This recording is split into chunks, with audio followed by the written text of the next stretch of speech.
Now, greetings, pipe pals. Salutations to all. Old Padre. Holy Smoking Pipe Padre here on November the 15th, the middle of the month. And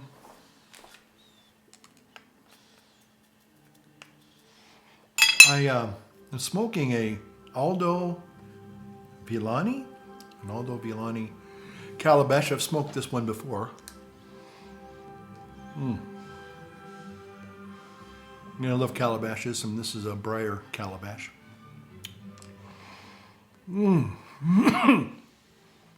Okay, so I am back. Still kind of getting over the old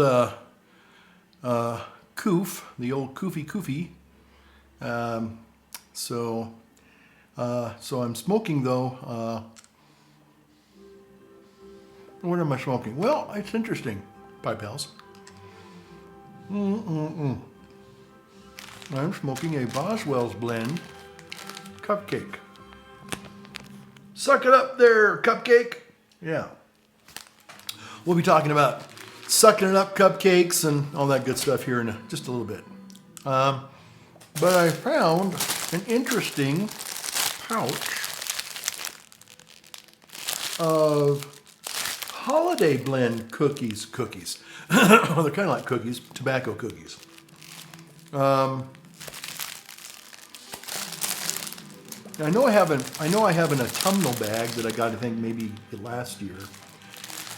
But this bag, I found it. At first I thought it was the same thing that I had been kind of talking about some of my other videos for the autumn season. But it turns out that that's a holiday bag season.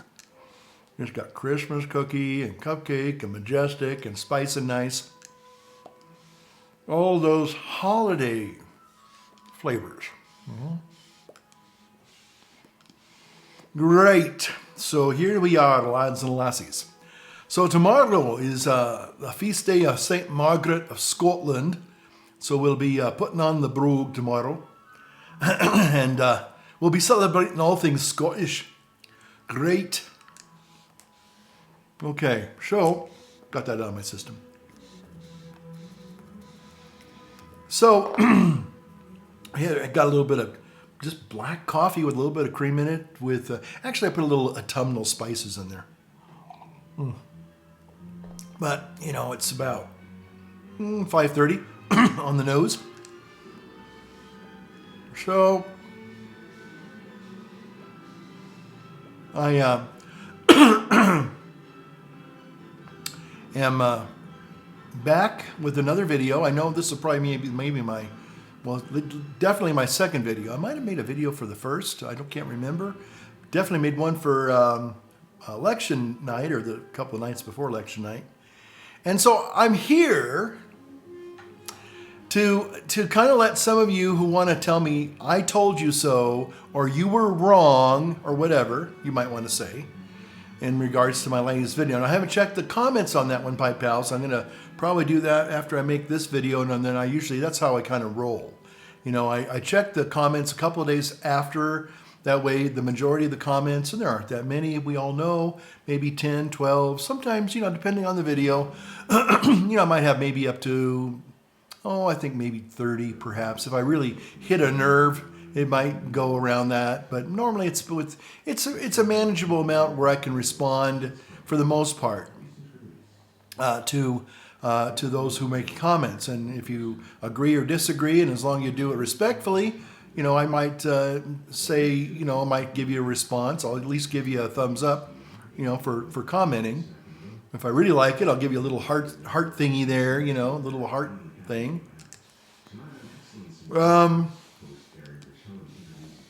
But I just thought I would get on here and talk a little bit about the post-elections. I mean, here it is a week later. And there are some places now, I guess Arizona I guess Carrie Lake, the little gal, was going to run for governor.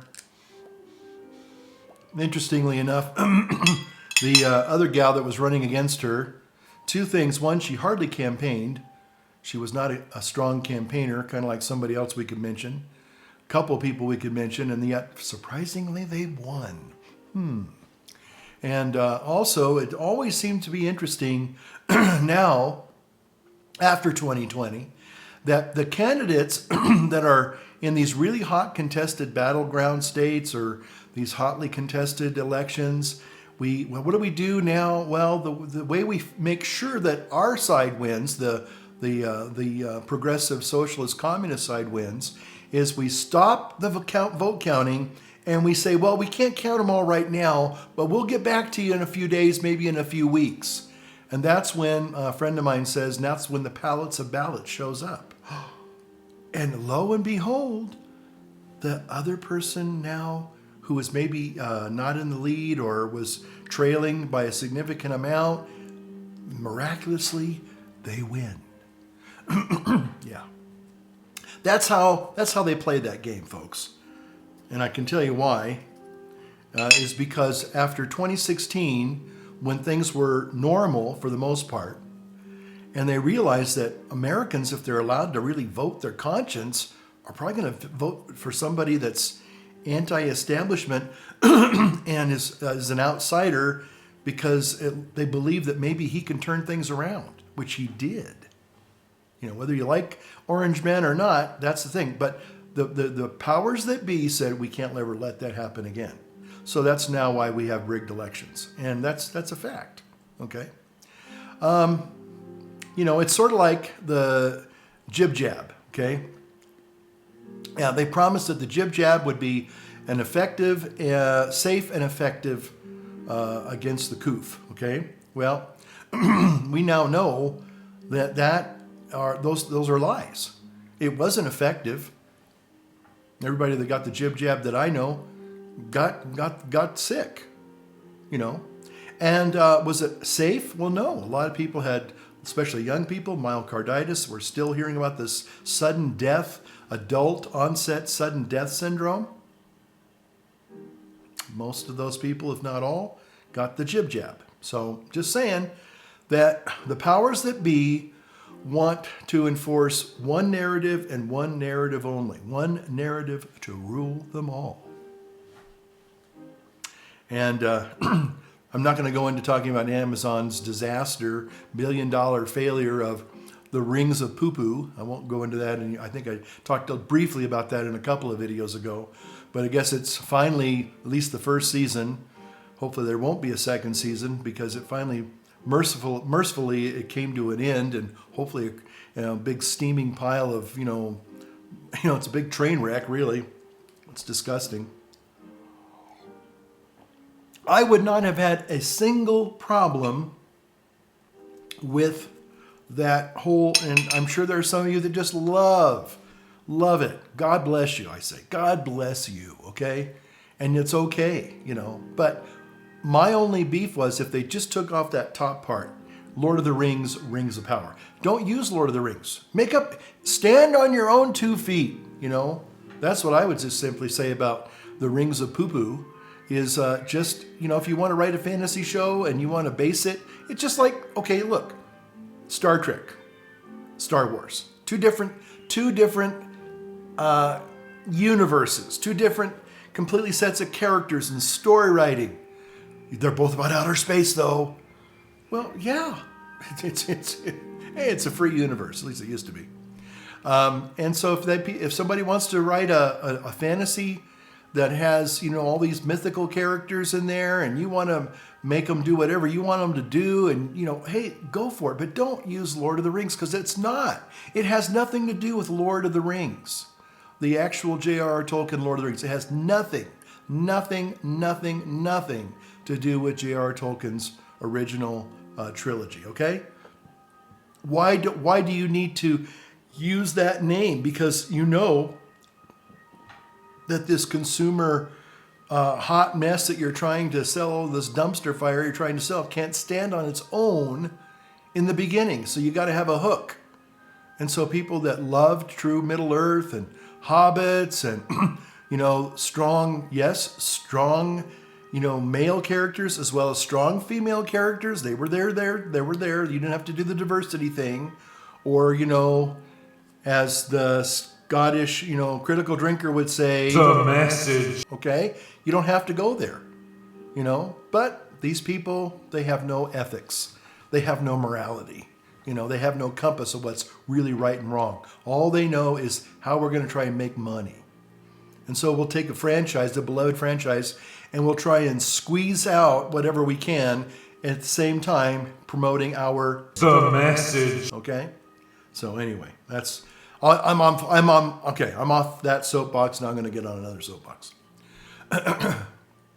So anyway, as far as the red wave was going to go, and I'll have to look back and see what I said. I don't know if I really was on that bandwagon. I mean, I certainly hope that there would have been a significant turnaround. Now, I don't know at this point. It's Tuesday night, a week later, almost to the hour, when the polls started to close and the early returns were coming in.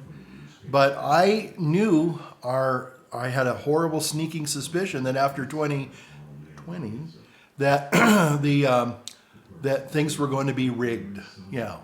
And we see that happening all over again. And so I was never convinced or didn't have a lot of confidence that, things were going to go the way the polls were indicating. Now, I think if things had been fair and not rigged with mail-in voting, this mail-in voting has got to stop. Look, if you want to do absentee ballots, that's great. But this mail-in voting, go watch, again, the 2,000 Mules. It shows categorically what actually happened in many of these battleground and these contested elections. They prove it, okay? You may not like that, but that's the reality. So all I want to say is have true, fair elections. Stop doing the Banana Republic third world voting thing. Like, we're all going to vote and it's all going to be good because we're going to vote for whoever the dictator is, right? Right. Yeah. So unfortunately, this is where we're not only headed, I think we've already arrived there. So anyway, I think I had a 4.5 hour conversation with my brother last Tuesday night. I didn't go to bed till about 1:30. And, unfortunately, so many people see this, but again, do they try to go against the narrative? I think some people are speaking up now about certain things that we have been told that this is the only thing that you can say or else you will be canceled, and that happened to me a month ago on my other channel. And I couldn't believe it. I thought, first of all, this channel doesn't have very many followers. Obviously, I have probably double what I have over there, which is fine. Again, I'm not really looking for viewers or followership or anything. I don't do this for money. Don't do it for money. So I don't need the money. And obviously, I'd starve if I was doing it for the money. So I know that. But it's okay, I enjoy the learning process, and I might have said this probably ad nauseum, of learning things like Photoshop and Final Cut Pro and Lightroom and Motion and all these interesting ways of creating a video, whether it's drone footage or it's gimbal stabilization footage, or it's color grading, it's LUTs, a lookup table, that's what LUTs stand for.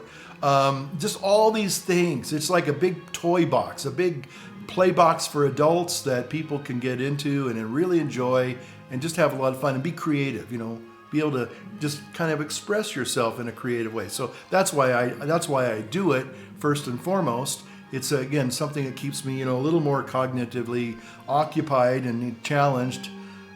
Sometimes I don't figure things out and I have to actually ask for help, and every now and then I do. But for the most part, if you spend a little bit of time, you can figure out most of it.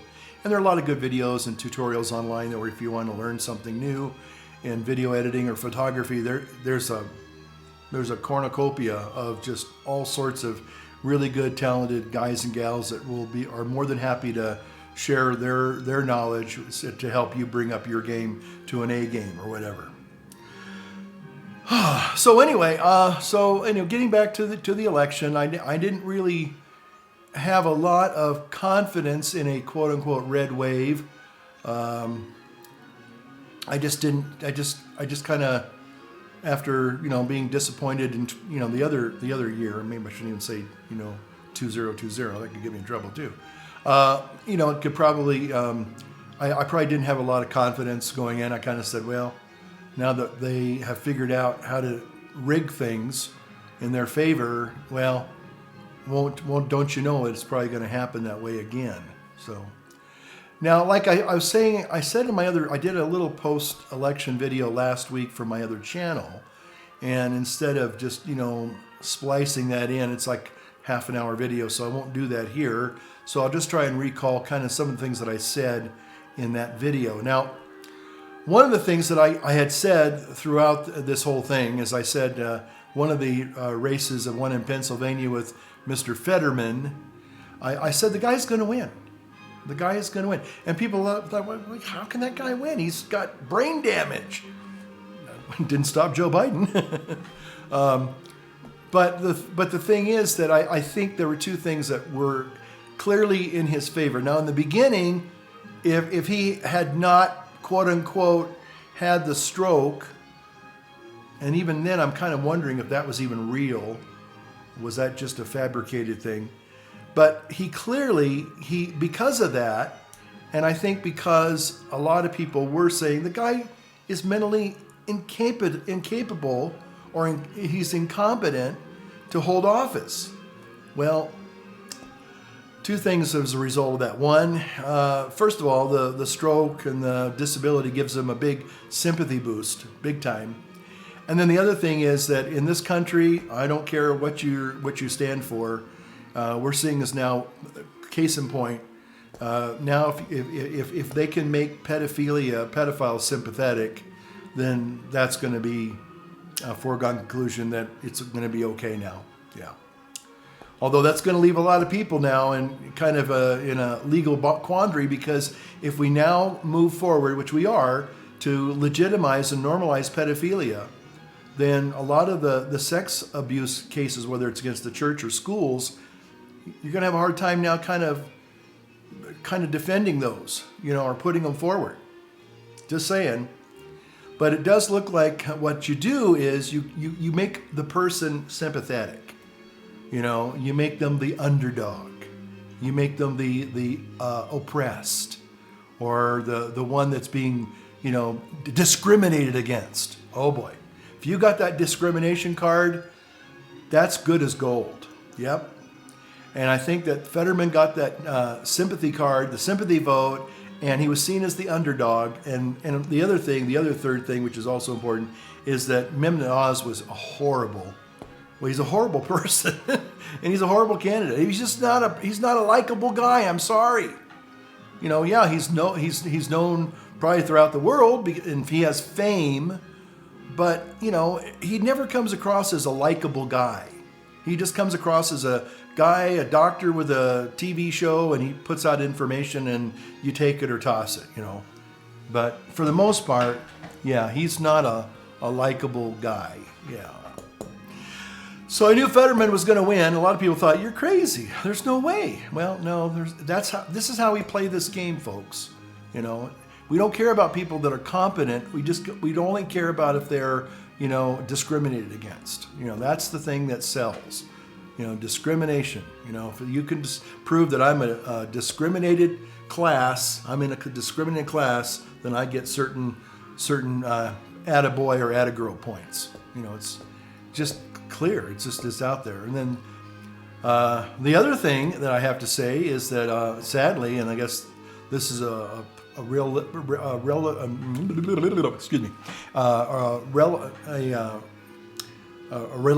that's the word I'm looking for, we're doing a Joe Biden there, a reliable poll that the 19 to 32-year-olds all voted pretty much blue.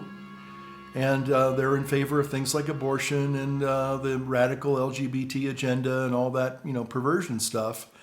And sad to say, unfortunately, again, that a lot of that has to do with quote unquote being portrayed as the underdog, or you get the sympathy vote, and again, it's if people stop and say, well, wait a minute, that's not right, again, if a person chooses to do what they do in their bedroom, okay, that's okay, consenting adults, that is, but that's between them and the whatever. But to now, see, here's the problem where we're all going with all this, is that not only can you be quote unquote pro-life, but now the narrative is no, you can't.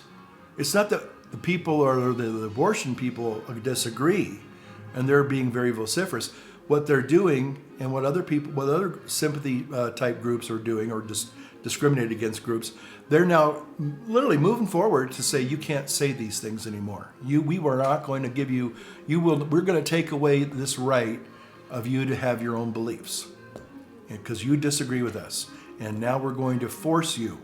Now we're going to force you to accept our agenda, our lifestyles, and you can no longer believe what you believe. Now that's where we're going. That's where I'm opposed. That's where I stand. That's my little mountaintop there, because I'm sorry, I don't know how any thinking person can still believe in 2020 that it's okay to kill an innocent, vulnerable human being. I just don't see how that works. I mean, and yet these people they're bloodlust. There's a bloodlust. And there was this. I don't know if I shared it on this video, or I don't even know if I shared it on the other video. But we have some people that go down to a Reno abortion clinic once or twice a week, and this rather attractive young woman, they noticed that she was going in and out of the facility, and a lot of times that indicates that they're waffling. They have a lot of ambiguity. They're not sure they really want to do this. And so when the little gal finally drove by later in the afternoon, most of the people were thinking that they were going to be like, because a lot of times they do. They'll roll down their window and say, thank you, I chose life, and thank you for being here. You gave me a moment of pause, or you gave me something to think about, And this little gal held up a little sign, little piece of paper up to the window, and said, "Success, another baby bites the dust."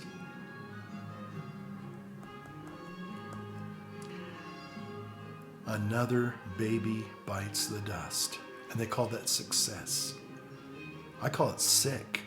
I call that twisted. I call that evil. And you stop and think about it. And I know I've said this probably before too, Pipe Pal. It must be nice to be, I guess, a woman, because you, of all people, just women, get a legal right to kill another human being. Perfectly legal. It's an inconvenience. You don't want it. Whatever reason. You don't even need a reason. I'm just going to kill that baby. I'm going to kill this human being. Go ahead. You have a legal right to do that. It's wrong. It's immoral. It's evil. But currently, yes, you have a legal right to kill another human being. I think a lot of us probably, if we're honest, say, wow, how can I get a right like that? Kill a coworker because they're a pain in the butt, or they're an inconvenience, or I don't want to work with them anymore. Well, just go ahead and legally kill them. Just take them to the little euthanasia center and sit them down, plug them in, and pump them full of potassium chloride and all those other wonderful drugs, and your problem's gone, and it's legal. You could tell, there's no one's going to come out knocking on your door at 2 a.m. and say, we're arresting you for homicide. No, because it's legal. It's wrong. It's unethical. I think the Germans did something like that to Jews back in the 1940s. I remember that, but it's perfectly legal. Anyway. But I was also saying in that other video, which I'm not going to play here, but first.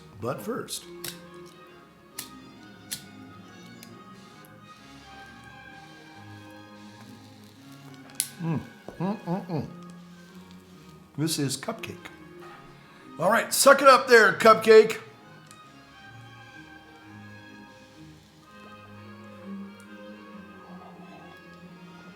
But as far as a red wave materializing, okay, let's be honest. I didn't have a lot of confidence that it would. I was cautiously optimistic, thinking this would be really great if a real major, just a huge backlash came. But again, we'll never really know for sure. Maybe it did, and it was just thwarted by the corruption of the rigged elections. Yeah. Because our socialist communist friends, they are not playing fair. Well, that shouldn't surprise anybody. You know, Stalin said it's not who votes, but who counts the votes that really matters. But some victories. Florida, God bless Ron DeSantis. Yeah. God bless Florida. Man, talk about turning that state around. Governor Abbott in Texas won re-election. That lovely, beautiful Kristi Noem. No, she's not a real gnome, but she's cute as a gnome.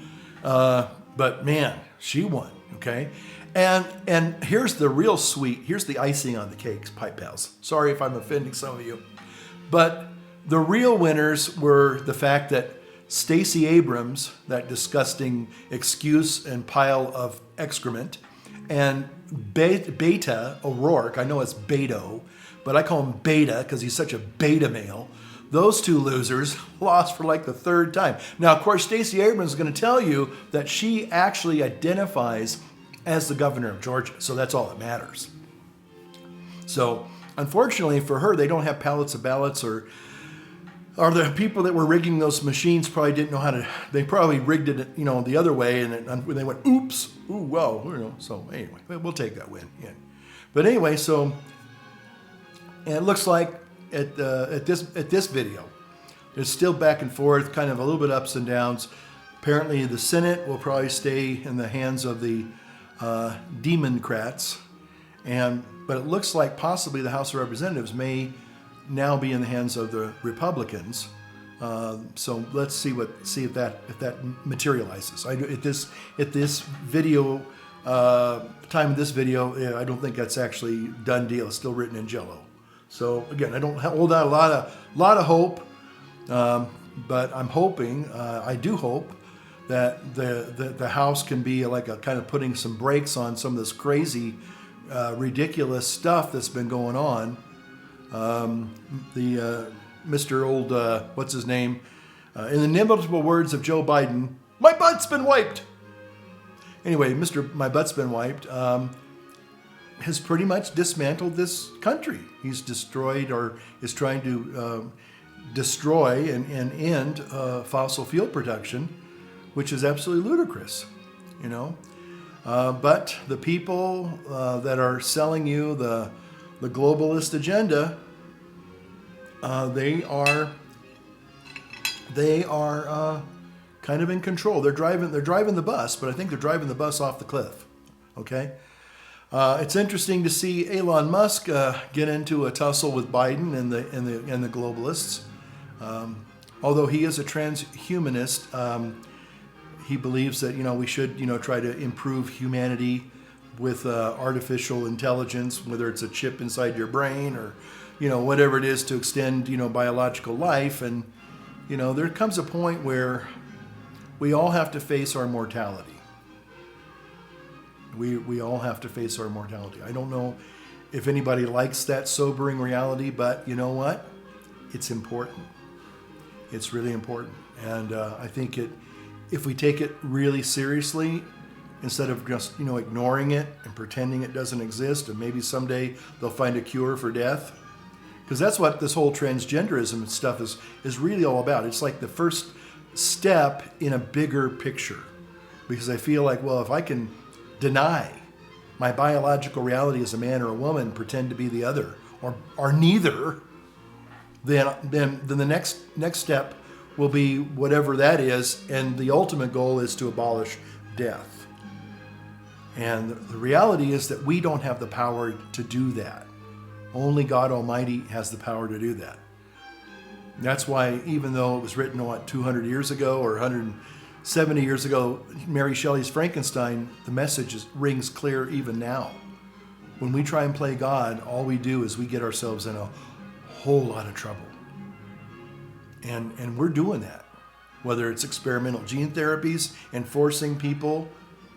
I might have said this in my last video, but I was telling some people I was just so happy that, even though I had the coof again, that and I had been to the little urgent care actually twice this last month. Or was it, I guess it was October. I was sick 3 times. I had a cold. Then I had a weird thing happen with my ear and my inner ear, and I couldn't hear, and I was dizzy and sick and nauseous and didn't know what happened there. And then I got, a week later, I got the unspecified illness from unspecified origin. But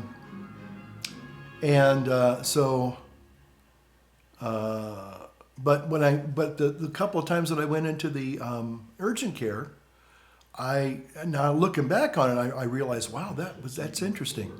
Not once did any medical staff ask me my status when it came to the jib jab. The year before, when I got it the first time, that was the very first thing that they wanted to know. Are you, fill in the blank? And I politely said, no, I'm not. And I thought that they would let it go. Like, oh, okay. But no. I had to listen to a 5, sometimes 10-minute lecture on how bad I am as a human being, how grandma was going to die, how I'm irresponsible and blah, blah, blah, blah, blah. It's like, getting, chewed out by your vice president, vice principal at your school. You're a bad, bad person. And it was funny because I was on a video conference call, and I brought it up. I was talking to this doctor, a nice lady doctor, and I said, so are you going to ask me my status? And she goes, oh yeah, I forgot. So what is your status? Do you mind telling me? I said, well, I'm not. And she goes, okay.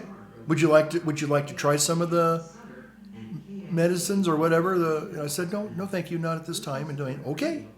And that was it. Not, how dare you? You're a hazard.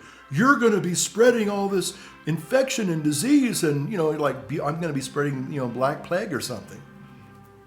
And now they don't talk a whole lot about it. And I think there's a reason for it, Pipe Pals. And I think if we're honest, we'll know before ere long that that these things were. I watched last week one of my favorite videos, V.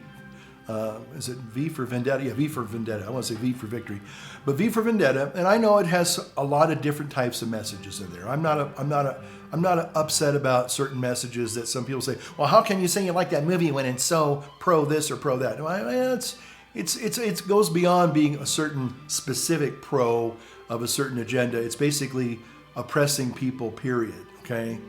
So that's all. I'll leave it at that, because I know some of you might say, well, what a hypocrite you are, and don't you realize that movie is really all about, well, no, it's about injustice, real injustice, forcing people. And isn't it interesting that in the body of that movie, a lot of people, I watch it I just love the acting. Hugo Weaving, what a tremendous actor. Wow, just one of his best roles, I think, as V. But inside the storyline, you have to kind of get halfway through, maybe a little bit 3/4 of the way through the movie to find out that the concern that the detectives have isn't so much V blowing up Parliament. What they're concerned is, what if this medical, this disease called Three Waters, I think it's called Three Waters or Three Rivers or whatever, that killed over, 200,000, maybe 400,000 people. Now that's kind of peanuts now. He said, what if it turned out that the government actually orchestrated that? Sound kind of familiar? So all I'm trying to say is that sometimes, fact is more stranger than fiction. And, it's like almost like art imitating life. Yeah, it's kind of scary. So, but anyway, like I tried to say in the other video, I think that there were a lot of positive things that happened for people of my belief systems, I guess, people that want to see a return to normalcy and kind of curtailing the craziness of things like drag queen story hour in classrooms and gender theory and mutilating innocent little kids and confusing innocent little kids about their sexuality. I just think we're doing such a horrible, horrible injustice to the children. And then of course the real evil is we destroy and slaughter children in the womb. The womb should be the safest place a human being can be. Think about it. A lot of us, when we get older, we kind of, and when we're sick or we're having troubles, we kind of revert back to a more of a kind of an innocent childhood mentality, because it's like we believe that we're going to be safe. That's a natural, I think that's an innate thing to equate our infancy with safety. I mean, it used to be that way. Not anymore. So anyway, but I think there were a lot of victories. There were victories. Yeah, there were lots of losses and disappointments, but there were victories too. So it wasn't a complete wash or wipe out one way or the other. And hopefully, if we did retain, or we got control of the House of Representatives, we can probably put some brakes on the craziness that's just going rampant right now. But again, it all depends on what happens in the next 2 years, because unless we start really, stopping some of this voter fraud, it's just going to happen all over again. The evil powers that be, the communist powers, or the communist/anarchist people, or globalist people that are trying to destroy this country and all the other sovereign countries, if they pull it off, then we're all just going to be little automatons. It reminds me of that Apple commercial, 1984, and it was actually in 1984, I think, that Steve Jobs launched that commercial. One of the best commercials of all time, I think. But it really encapsulated this whole zombification of how people are. We're just, mindlessly going along with this globalist agenda. Because, just like in V, he says, well, I know why you did it. You were afraid. You were afraid of wars. You were afraid of disease and plagues. And, of course you decided to, sacrifice your freedoms, for safety and security. And that's what pretty much a lot of people have done. It's like, we don't want anybody to tell us what to do other than our government. And we've gotten rid of God. And all we've done is substitute God for government. I'd rather have God, to be honest with you. But a lot of people have decided that, they hate God, they hate Christianity, they hate morality, they hate life. This isn't good, folks. This isn't good at all. So, let's see where we're at here. Well, this might be actually a shorter than normal video, Pipe Pals. I don't have a lot more to say. I just wanted to, take a little bit of accountability here and, not hide out on the ether webs and say, well, I'm not going to make a video because people are going to attack me because they'll say, well, you said there was going to be a red wave. And I don't think I actually said that. I'll have to go back and check. I said I might have been hopeful, but I don't know if I actually was really, going rah, rah, rah for a red wave, because I kind of think I learned a lesson a few years ago that it doesn't matter, because if somebody else is counting them votes, and they can count them any way they want to. Hanging chads. Anybody remember the hanging chad fiasco? See, that's the thing.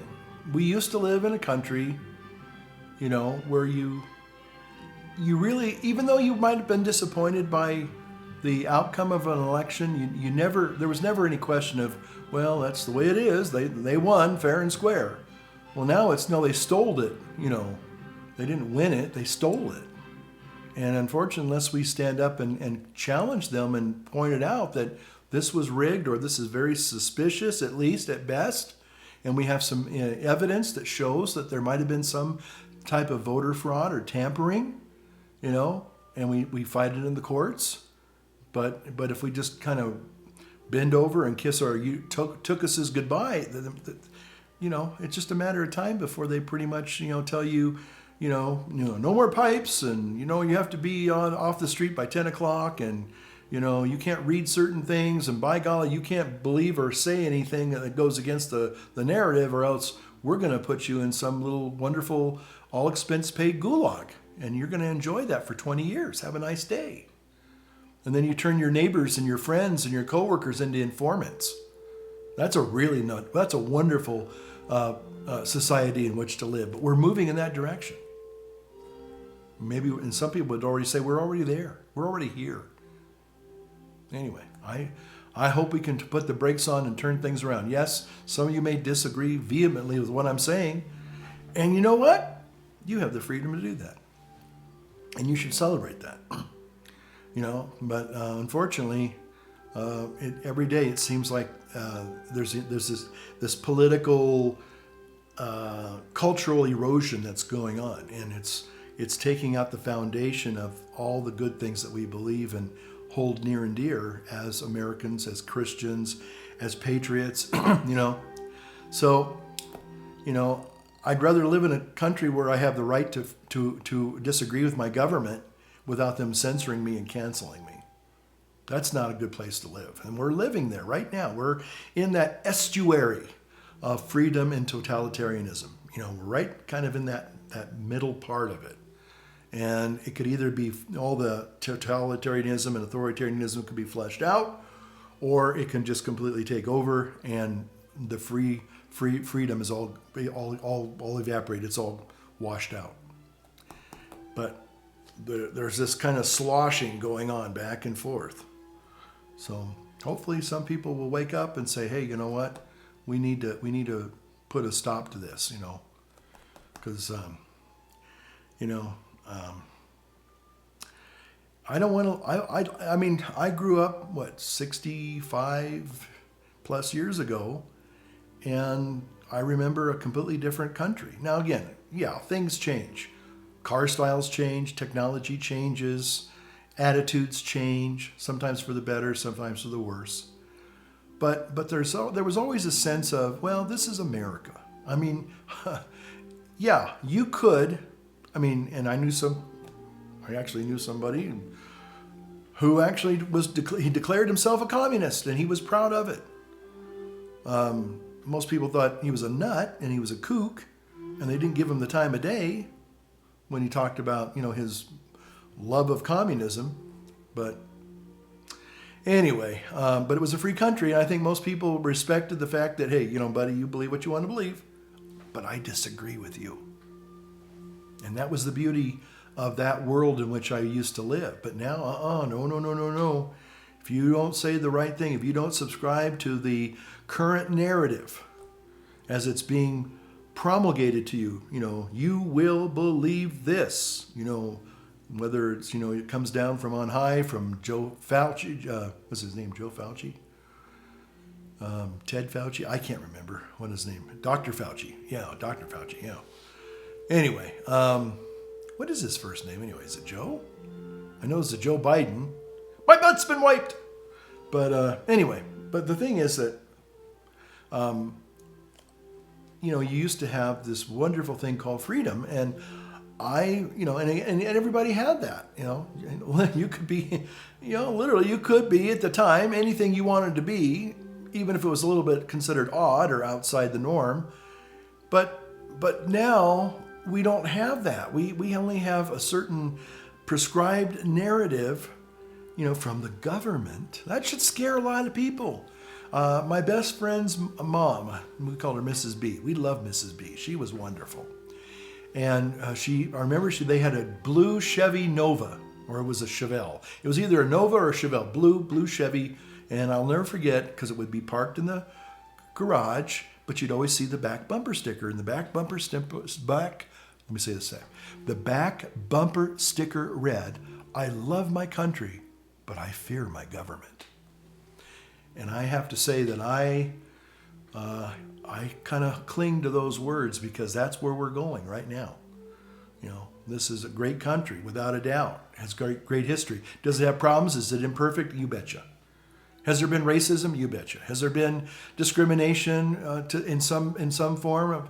Yeah, to some extent, yeah. But there's always going to be. Right now, we're just experiencing the reverse of all that. The All that message. discrimination now is being backwashed on people that are now that are being pointed at as, you're the enemy. You're the enemy because of the color of your skin or your gender. You're the enemy. See it all the time. See it probably once or twice a day. I watch this guy called Odin's Men. He's an old Marine. Kind of looks a little bit like me. I look a little bit like him. I need to put the hat on. But basically, he just does all these TikTok review videos, and you listen to all these craziness, all these teachers. Man, I don't even know how these people got jobs as teachers. I wouldn't trust them with my cat or my dog, let alone my child if I had one. We need to bring back education, not indoctrination. And that's why I think Ron DeSantis has turned Florida around and said, look, let's just, let's educate these kids, not indoctrinate them. Let's leave all the political, sexual stuff out and just focus on the basics. That's the way it should be. I mean, my biggest concern, I think, when I was going through grade school was that I was able to get to the end of a dodgeball game before they hit me in the first one or whatever, because I was always afraid I was going to be taken out like one of the first few guys. But I was pretty good at dodging. I was actually good at dodging. I wasn't good at throwing, but man, I was really good at dodging. So I made it to, I'd be like the last 10 kids. So I don't think I ever made it to the end, but I got close. Maybe I remember one time I was like three kids left, and I got finally picked off. And the other one was kickball, because I was so uncoordinated. Every now and then, though, I'd connect with that thing and it would go flying. But most of the time, I would hit it at the top of the ball and it just kind of go skidding. And then they get the ball and I'd be out at first base, But I always was so awkward at sports because I didn't play after school sports like most kids. I won't go into all that. But that was my concern, not my gender, not like, am I a little girl or am I a little boy? No, I was clearly happy being a little boy. And everybody that I knew, nobody even had, what was interesting? Not one kid ever in my growing up years ever questioned that. Not one. Think about that. That was just 50 years ago, roughly, maybe, 55 years ago. Okay. But nobody ever had that thought in their head. They were just wanting to, they just wanted to be invited to parties. They wanted to have friends. They wanted to do well in school. Or if they were like me, kind of like fudge it and fake it until you make it kind of. I was that kind of a kid. My book reports, I basically make up a story and turn it in. And I think the teacher clearly knew that I was making it up. I didn't really read the book. And I probably get like a C-.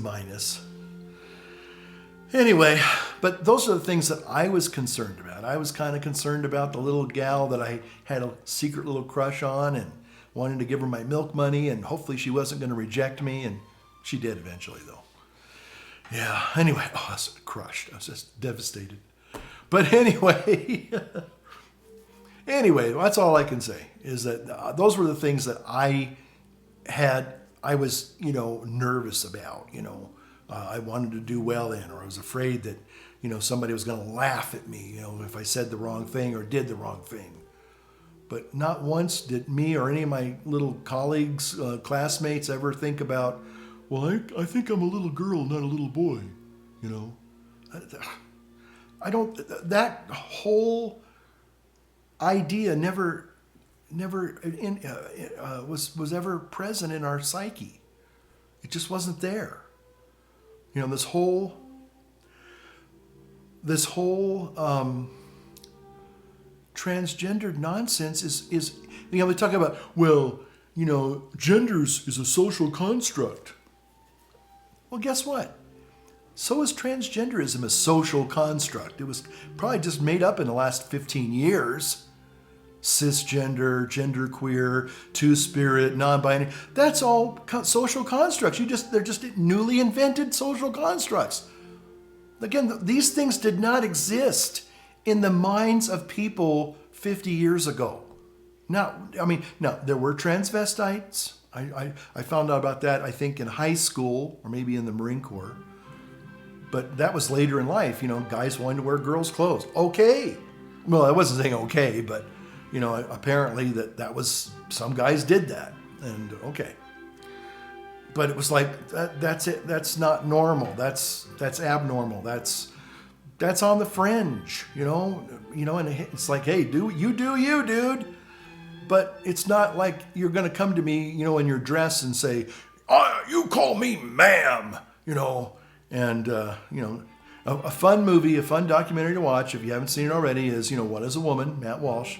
Man, he nails it. He nails it. And he just shows up these bigots, because they're bigots. That's what they really are. They're the bigots, not us. Normal people, normal biological people just saying, hey,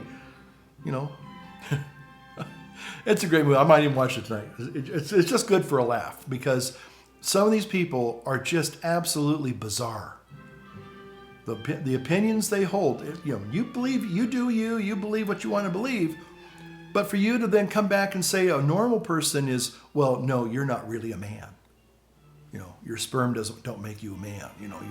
Your genetics don't make you male. What? What planet are you living on? So anyway, I digress. But I'll just bring it to a close again, and just I guess I probably won't be back until, I think I've done 2 videos this month, and I try to do 1 a month. That's my commitment to you, pipe pals and gals. But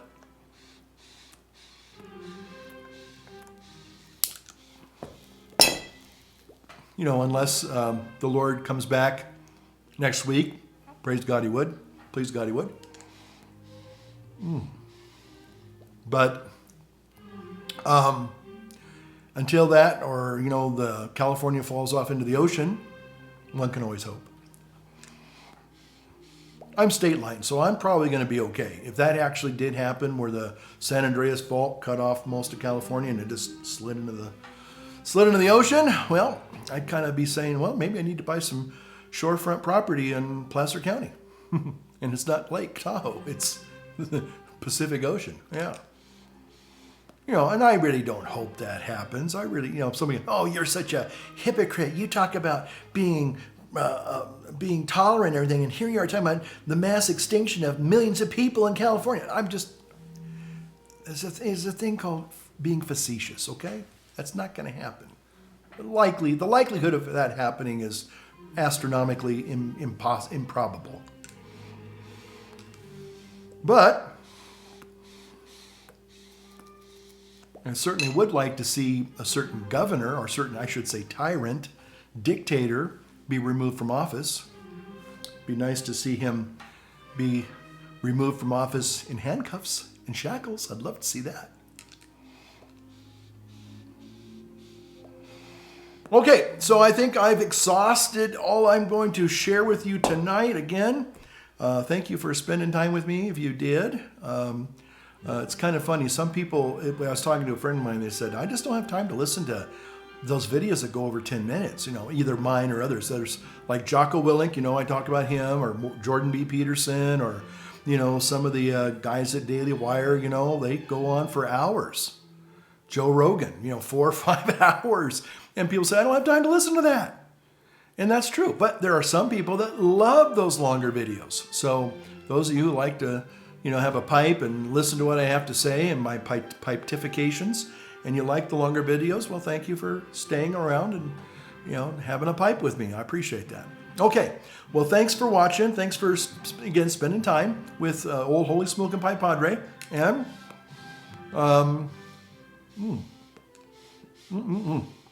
This is Cupcake. Yeah, good old Cupcake. I'm really happy I found these Boswell blends. Christmas is coming up, so I would encourage you, if you are looking for excellent Christmas gifts to give to your pipe pals and gals or family members or whatever, whoever, you can't go wrong with buying them a little something special from Boswell's. So I'm not being paid by the Boswell company, but I like to promote quality products that bring a lot of fun and joy to people, okay? So, Holy Smoking Pipe Andre saying we'll see ya in the next one. Light up your world and light up your pipe. We'll see you, Pipe Pals.